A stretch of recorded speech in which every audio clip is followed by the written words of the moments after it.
আসসালামু আলাইকুম রহমতুল্লাহ। এই ক্লাসটি মূলত যারা শপিং এ বেশি ইন্টারেস্টেড তাদের জন্য বেশি গুরুত্বপূর্ণ। তবে ওভারঅল আমরা সবাই তো শপিং করি, কেনাকাটা করি, বিভিন্ন জিনিস কিনতে যাই, পণ্যের দাম জানা প্রয়োজন হয়, কিভাবে পেমেন্ট করব, পেমেন্ট সংক্রান্ত বিষয়াদি জানা প্রয়োজন হয়, পণ্যগুলোকে আসলে কিভাবে আমি যাচাই বাছাই করব বা কিভাবে দেখব, এই বিষয়গুলো নিয়ে আসলে আমাদের অনেকগুলো আরবি শব্দ জানা থাকা প্রয়োজন, যাতে করে আমি কোনো মার্কেটে গেলে আরব দেশগুলোতে শপিং করতে গেলে আমি যেন সেই শপিং এ কোনো শব্দের প্রয়োজন হলে সেই শব্দটি আরবিতে বলতে পারি। এইজন্য কেনাকাটা বিষয়ক শপিং সংক্রান্ত সব আরবি শব্দগুলো আমাদের অবশ্যই জানা রাখা প্রয়োজন এবং ইন্টারেস্টিংলি আমরা যেহেতু অনেক বেশি শপিং এ ইন্টারেস্টেড থাকি, অনেক বেশি কেনাকাটায় আগ্রহী হয়ে থাকি, সেজন্য আমি মনে করি আমাদের সবার জন্যই আসলে এই ক্লাসটি অনেক বেশি গুরুত্বপূর্ণ।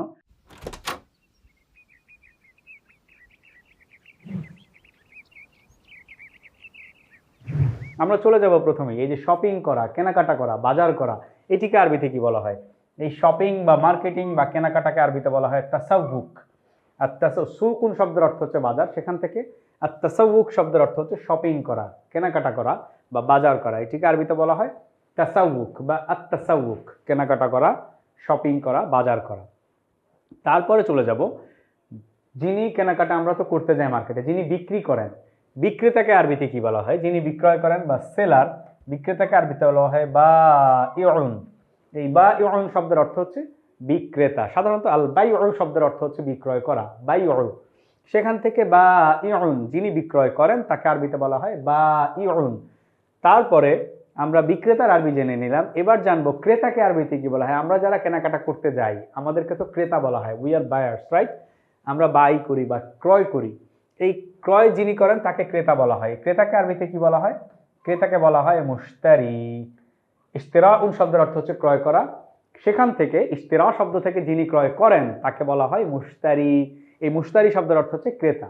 তাহলে আমরা বিক্রেতার আরবি জেনে নিলাম বা ইউন, আর ক্রেতার আরবি হচ্ছে মুশতারি বা মুশতারিউন শব্দের অর্থ ক্রেতা।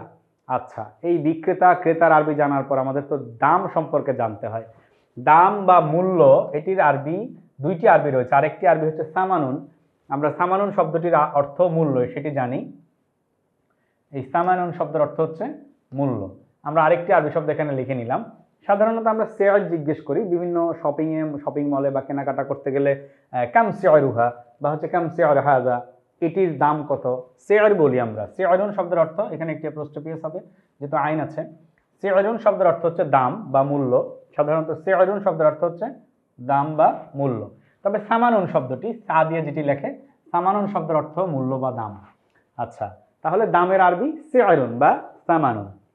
তারপরে আমরা চলে যাব কেনাকাটা সংক্রান্ত আরেকটি বিষয় আমাদের জন্য খুব গুরুত্বপূর্ণ, সেটি হচ্ছে দোকানে কেনাকাটা করতে গেলেই যখন জিজ্ঞেস করি কাম হাজা, এটির দাম কত, তখন সে যখন বলে এত টাকা দাম, এত রিয়াল দাম, তখন আমাদের কাছে মনে হয় না, জিনিসটা অনেক বেশি দামি।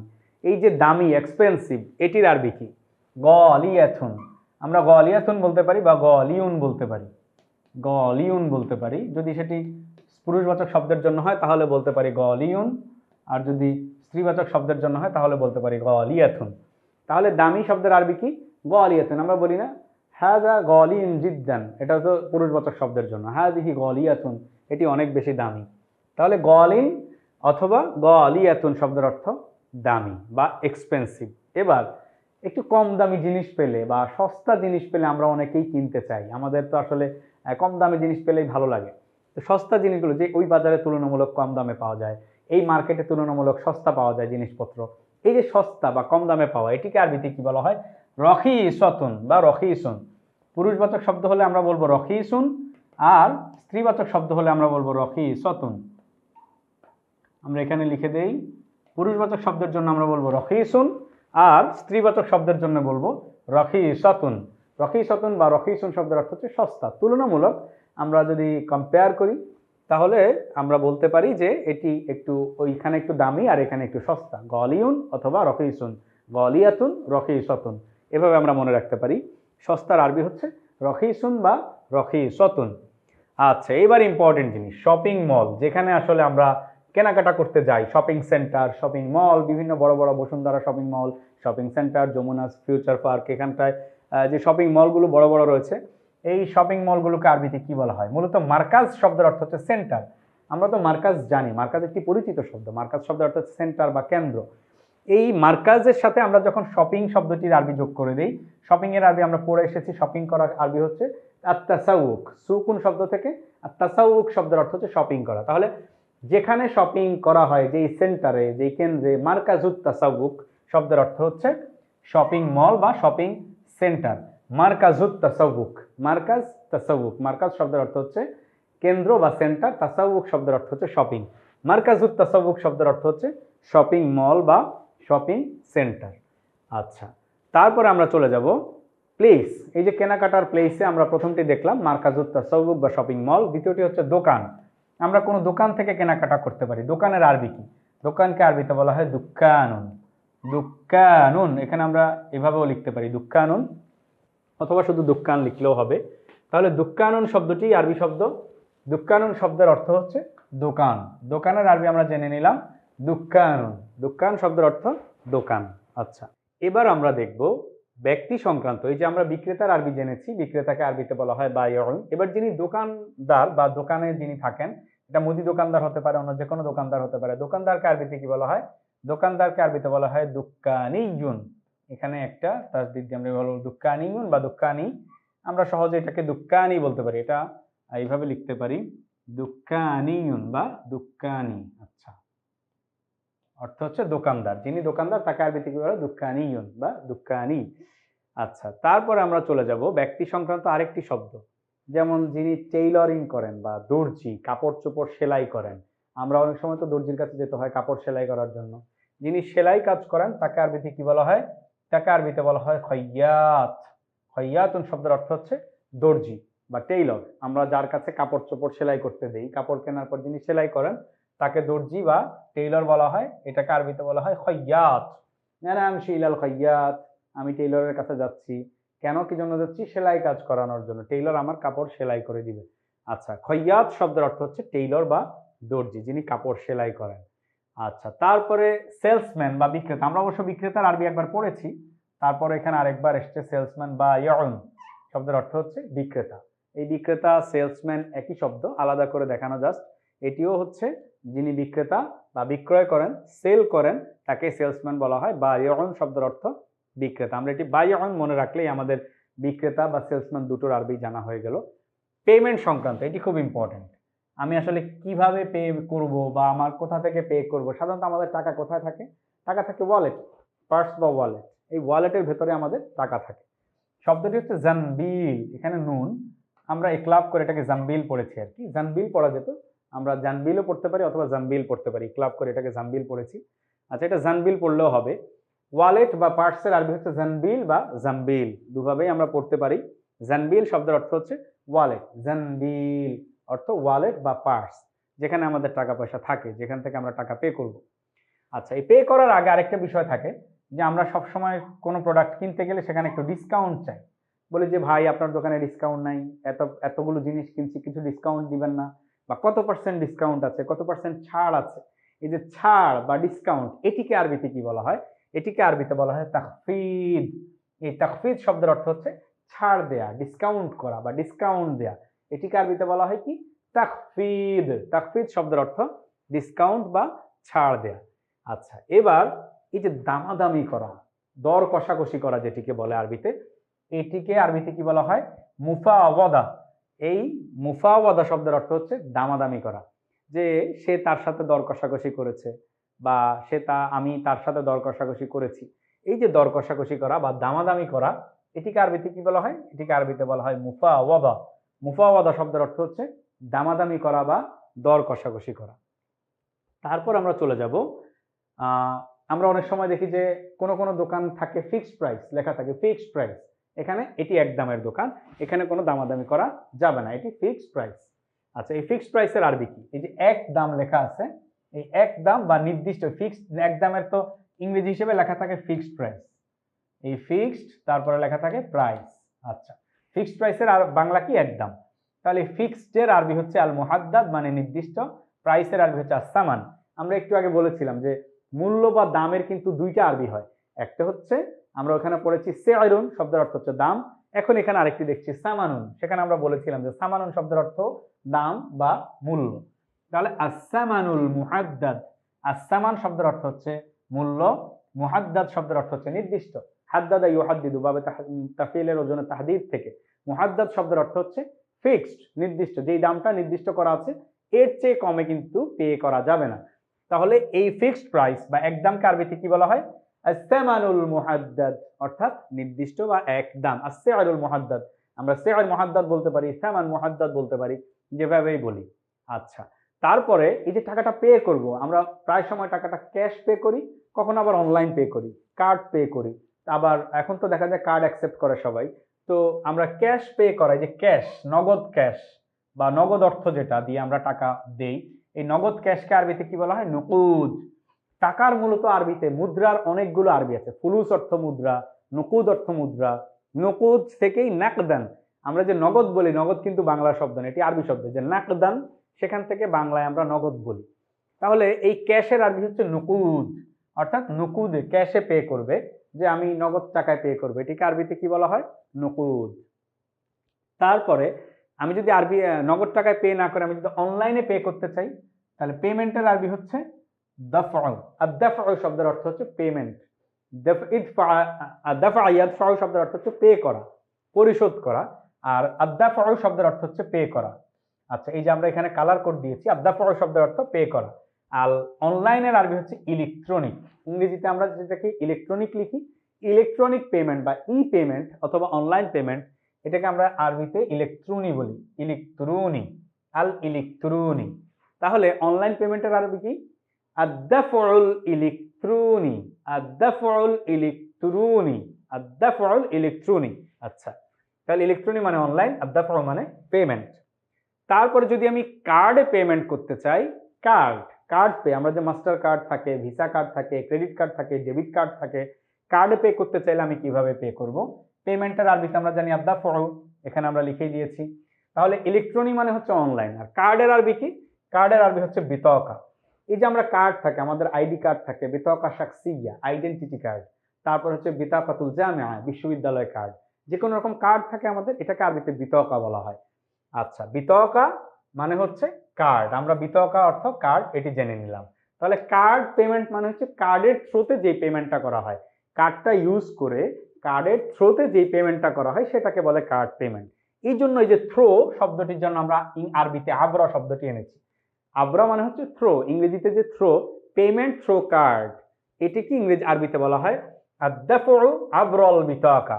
তাহলে আমরা আরবিটা এখানে লিখে দিয়েছি, আদ-দাফউ আবরাল বিতাকা, আদ-দাফউ আবরাল বিতাকা, এটি আমরা লিখে দিয়েছি সুন্দরভাবে। কার্ডের থ্রুতে যেটি পেমেন্ট করা হয় এটি বোঝানোর জন্য আদ-দাফউ আবরাল বিতাকা, অর্থাৎ আমি কার্ডের থ্রুতে পেমেন্ট করেছি বা করতে চাই।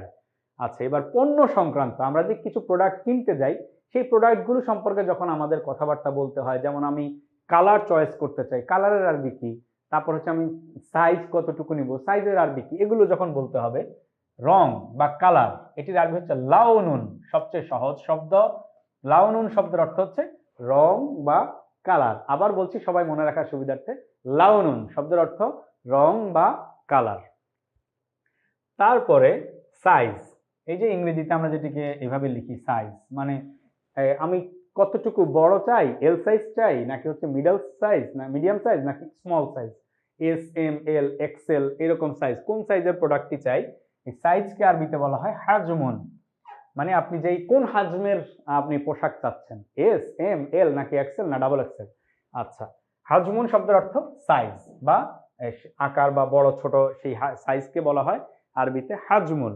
হাজমুল মালাবিস বা হাজমুল কামিজ, হাজমুল বান্তলুন, এভাবে বলতে পারি আমরা। আচ্ছা, তারপর আমাদের ডিজাইন, অনেক সময় কোন ডিজাইনের পণ্য কিনতে চান আপনি, আপনি তো একটা জিনিস চেয়েছেন, আমাদের কাছে কয়েকটা ডিজাইন অ্যাভেলেবল আছে, আপনি কোন ডিজাইনটা চান। এই যে ডিজাইন, এটির আরবি কি? তাসমিম শব্দের অর্থ হচ্ছে ডিজাইন। তাসমিম, তাসমিম শব্দের অর্থ ডিজাইন, তাসমিম শব্দের অর্থ ডিজাইন। আচ্ছা, তারপর আমরা চলে যাব প্রাইস ট্যাগ। প্রোডাক্টের গায়ে যে একটা প্রাইস ট্যাগ থাকে, আমরা অনেক সময় প্রোডাক্টের দাম দেখা যায়, এখন তো অধিকাংশ জায়গাতেই শপিং মলে বা যে কোনো বড় শপগুলোতে যেটি দেখা যায়, প্রোডাক্টের গায়ে প্রাইস ট্যাগ লাগানো থাকে। এই প্রাইস ট্যাগ, ট্যাগ মানে হচ্ছে, আমরা একটু আগে পড়েছি যে কার্ডের আরবি হচ্ছে বিতাকা, যেইটি আমরা কার্ড বলি, মানে বিতাকা অর্থ হচ্ছে কার্ড, বিতাকা মানে হচ্ছে আমাদের আইডেন্টিটি কার্ড হতে পারে, আমাদের কোনো অন্য যে কোনো কার্ডকে আমরা বিতর্কা বলি। তবে ট্যাগ, যেটি ট্যাগ, এই ট্যাগ আর কার্ড তো কাছাকাছি মিনিং দেয়। অর্থাৎ প্রোডাক্টের গায়ে যে একটা প্রাইস ট্যাগ থাকে, একটা ট্যাগে লেখা থাকে যে এই প্রোডাক্টের দাম এত টাকা, এইটাকে ট্যাগকেও আরবিতে বিতর্কা বলা হয়। তাহলে আমরা বিতর্কা লিখেছি এখানে। কার্ডের জন্য বিতর্কা ব্যবহার করা যেতে পারে, ট্যাগের জন্য বিতর্কা ব্যবহার করা যেতে পারে। আর সেয়ার শব্দের অর্থ হচ্ছে প্রাইস। তাহলে বিতর্কা তো সেয়ার শব্দের অর্থ প্রাইসের ট্যাগ বা প্রাইস ট্যাগ, যেই ট্যাগে মূল্য লেখা থাকে। বিতকাতু শেয়ার, আমরা যদি খুঁজি যে বিতকাতু শেয়ার কোথায়, জিজ্ঞেস করবো কি, এই না বিতকাতু শেয়ার, বিতকাতু শেয়ার কোথায়, মানে হচ্ছে প্রাইস ট্যাগ কোথায়। আচ্ছা, তারপরে দোকানের ধরন, বিভিন্ন রকম দোকান হতে পারে, শপিং মল, শপিং সেন্টার, তারপরে হচ্ছে মুদি দোকান, ক্যাফে, বিভিন্ন কিছু। দোকানের ধরন সংক্রান্ত কিছু আরবি শব্দ আমরা শিখি। যেমন ক্যাফে, যেখানে আমরা সাধারণত কফি টফি খাই বা বসে একটু চা কফি খেতে পারি, গল্প করি, এই ক্যাফেটাকে আরবিতে কি বলা হয়, মাকহা। মাকহা সাধারণত কহওয়া থেকে, কহওয়া শব্দের অর্থ কফি, সেখান থেকেই ক্যাফের আরবি হচ্ছে মাকহা, যেখানে আমরা চা কফি পান পান করার জন্য বা চা কফি সাধারণত গল্প গুজব আড্ডা অথবা একটু হালকা চা কফি খাওয়ার জন্য যেখানে বসি, সেই জায়গাটিকে বলা হয় মাকহা, অর্থ ক্যাফে। আচ্ছা, তারপরে কাপড়ের দোকান, যেই দোকানে কাপড় বিক্রি করা হয়, ক্লোথ বিক্রি করা হয়, ড্রেস বিক্রি করা হয়, সেটাকে বলা হয় কাপড়ের দোকান। তাহলে এটির আরবি কি, দোকানের আরবি আমরা পড়েছি দুক্কান, এই যেখানে লেখা আছে দুক্কান। আর কাপড়ের আরবি হচ্ছে সাউবুন। সাধারণত সাউবুন শব্দের অর্থ কাপড়, আবার লিবাসুন শব্দের অর্থ কাপড়, দুইটাই আরবি শব্দ আছে। সাউবুন অর্থ কাপড়, লিবাস অর্থ কাপড়। আমরা যদি বাংলা উচ্চারণটা লিখি, এটি হচ্ছে সাউবুন অথবা লিবাসুন, দুটোর অর্থই কাপড় বা পোশাক, লিবাস বা সাউবুন। আচ্ছা, তাহলে আমরা কি বলেছি, লিবাসের এখান থেকেই আমরা এই শব্দটি নিয়েছি, মালাবিস, কাপড় সমূহ। আচ্ছা, তাহলে দুক্কানুল মালাবিস অর্থ কাপড়ের দোকান, অথবা দুক্কানুল লিবাস বলতে পারি, দুক্কানুল সাউব বলতে পারি। সাউবুন অর্থ কাপড়, লিবাস অর্থ কাপড়। তাহলে দুক্কানুল মালাবিস অর্থ কাপড়ের দোকান, দুক্কানুল মালাবিস কাপড়ের দোকান। তারপরে আরেকটি রকমের দোকান আছে, যেটি হচ্ছে খাবারের দোকান, হোটেল বা রেস্টুরেন্ট বলি আমরা, যেখানে আমরা রেস্টুরেন্টে বসে খাই, দুপুরের খাবার খেতে পারি, রাতের খাবার খেতে পারি, সকালে নাস্তা খেতে পারি, স্ন্যাক্স খেতে পারি। এই যে রেস্টুরেন্ট বা খাবারের হোটেল বা খাবারের দোকান, সেটিকে আরবিতে কি বলা হয়, মাতআম। তোআম শব্দের অর্থ হচ্ছে খাবার, খাদ্যদ্রব্য। তাহলে এই তোআম থেকে মাতআম, যেখানে খাবার গ্রহণ করা হয়, খাবার দেয়া হয়, নেওয়া হয়, সেই জায়গাটিকে বলা হয় মাতআম। ইসমে জরফ থেকে সেটির নাম হচ্ছে মাতআম। মাতআম শব্দের অর্থ হচ্ছে রেস্টুরেন্ট। আচ্ছা, তারপরে আমরা দেখব আরেকটি রকমের দোকান আছে। কিছু দোকান থাকে যেখানে স্পোর্টস প্রোডাক্টস বিক্রি হয়, স্পোর্টস গুডস বিক্রি হয়, খেলাধুলা সংক্রান্ত বিভিন্ন, যেমন আমাদের গুলিস্তানে রয়েছে খেলাধুলা সংক্রান্ত স্পোর্টস শপ রয়েছে। তাহলে স্পোর্টস শপকে আরবিতে কি বলা হয়, শপ বা দোকানের আরবিতে আমরা জানি দুক্কানুন, এটি আমরা ইতিমধ্যেই জানি, দুক্কান অর্থ দোকান। আর স্পোর্টসের আরবি হচ্ছে লাআবুন। লাআব শব্দের অর্থ হচ্ছে খেলাধুলা, সেখান থেকে দুক্কানুল লাআব, লাআব শব্দের অর্থ খেলাধুলা, দুক্কান অর্থ দোকান। তাহলে দুক্কানুল লাআব অর্থ খেলাধুলা সংক্রান্ত পণ্যের দোকান বা স্পোর্টস শপ, এটিকে আরবিতে বলা হয় দুক্কানুল লাআব অর্থ স্পোর্টস শপ। আচ্ছা, তারপরে বেকারি রয়েছে, যেখানে আসলে খাদ্যদ্রব্যাদি প্রডিউসড হওয়ার পরে সাধারণত আমরা বেকারিতে তো অনেক রকম খাবার দেখি, বিস্কিট, কেক, ব্রেড, পাউরুটি, এইরকম যে ফ্রেশ খাবারগুলো থাকে, যেখানে খাবার আসলে প্রডিউস করা হয়, উৎপন্ন করা হয়, বানানো হয়, প্রস্তুত করা হয়, সেই বেকারিকে আরবিতে বলা হয় মাখবাজ। খুবজুন শব্দ থেকে, খুবজুন শব্দের অর্থ হচ্ছে রুটি বা ব্রেড, সেখান থেকে মাখবাজ শব্দের অর্থ যেখানে রুটি বা ওই ধরনের বেকারিজাত পণ্য বা খাবারগুলো যেখানে প্রস্তুত করা হয়, সেইটাকে বলা হয় বেকারি। মাখবাজ শব্দের অর্থ হচ্ছে বেকারি। আচ্ছা, তারপরে আমরা আরেকটি দোকানের নাম দেখি। অনেক সময় দেখা যায় কিছু কিছু দোকান থাকে, যেই দোকানগুলোতে আসলে গিফটের জন্য যে প্রোডাক্টগুলো আমরা সাধারণত নিয়ে থাকি বা নিতে চাই, কাউকে গিফট করতে চাই, উপহার দিতে চাই, এই দোকানগুলো আসলে তৈরি হয়েছে বা এদের টার্গেটই থাকে শুধু উপহার সামগ্রী বিক্রয় করে, এরা অন্য কোনো প্রোডাক্ট বিক্রয় করে না। কোন অনুষ্ঠানে কি ধরনের উপহার দেওয়া যায়, কাকে কি ধরনের গিফট দেওয়া যায়, এরকম গিফটের জিনিসপত্র এরা রাখে দোকানের মধ্যে। তো ওই দোকানগুলোকে গিফট শপ বলা হয়। আচ্ছা, শপের আরবি আমরা ইতিমধ্যে জানি দোকান, দোকান অর্থ শপ। আর গিফটের আরবি হচ্ছে, আমরা এটি কমন শব্দ, আমরা সবাই জানি, আমরা বলি কি হাদিয়া। এই হাদিয়া তোহফা, এটি বাংলা শব্দ নয়, আরবি শব্দ। আরবি শব্দটি আমরা আমাদের বাংলা ভাষার মধ্যে আত্মীকরণ করে নিয়েছি, হাদিয়া এখন বাংলা ভাষার শব্দ হয়ে গেছে। তো এই হাদিয়ার বহুবচন হচ্ছে হাদায়া। তাহলে আমরা কি বলতে পারি? দুক্কানুল হাদায়া অর্থ হচ্ছে গিফট শপ। দুক্কানুল হাদায়া গিফট শপ। হাদিয়াও বলতে পারি, দুক্কানুল হাদিয়া। তবে যেহেতু অনেক রকমের গিফট থাকে সেজন্য আমরা বলি দুক্কানুল হাদায়া, বহুবচন শব্দটি আমরা ব্যবহার করে বলে থাকি। তারপর মুদি দোকান, যেই দোকানগুলোতে আমাদের পেঁয়াজ রসুন, তারপর হচ্ছে চিনি লবণ তেল, তারপরে হচ্ছে বিভিন্ন চাল ডাল এগুলো বিক্রি করা হয়, এটাকে বলা হয় মুদি দোকান। এই মুদি দোকানকে আরবিতে কি বলা হয়? বাকালা। আরব দেশগুলোতে আমাদের প্রবাসী ভাইরা যারা রয়েছেন আপনারা তো নিশ্চয়ই এটি চিনেন, আপনারা অনেকেই বাকালাতে কাজ করেন এবং কথা হলেই বলেন যে আমি তো বাকালায় আছি, আমার বাকালার মুদির, বাকালার মালিক। এই বাকালা বলে, কেউ বাগালা বলে। তো এই বাকালা শব্দের অর্থ হচ্ছে মুদি দোকান, স্টেশনারি শপ বা তারপরে গ্রোসারি শপ বলতে পারি। এটির আরবি হচ্ছে বাকালা। এটি আমরা মনে রাখবো, বাকালা শব্দের অর্থ মুদি দোকান, গ্রোসারি শপ বা স্টেশনারি শপ হতে পারে। এই আমাদের কেনাকাটা সংক্রান্ত বিভিন্ন শব্দাবলী, কেনাকাটা যেই জায়গায় করা হয় সেই জায়গাগুলোর নাম, দোকানগুলোর ভ্যারাইটিস বা দোকানগুলোর নাম, তারপর হচ্ছে কেনাকাটার সাথে যে সকল ব্যক্তি সম্পৃক্ত সেগুলো, তাদেরকে কাকে কি বলা হয়, এই ক্লাসটিতে আমরা মোটামুটি সবকিছু শিখেছি। আশা করছি কোথাও আরব দেশগুলোতে আমরা কেনাকাটা করতে গেলে দোকানে, হোটেলে, রেস্টুরেন্টে আমরা অন্তত এই শব্দগুলোর ব্যবহার জানবো এবং এইভাবে কথা বলতে পারবো। আরবি ভাষায় কেনাকাটা সংক্রান্ত শব্দাবলী আমরা আজকে এই ক্লাসে জেনে নিলাম। আজকের ক্লাসে এ পর্যন্তই। পরবর্তী ক্লাসে আবার দেখা হবে। সবাই ভালো থাকবেন, সুস্থ থাকবেন।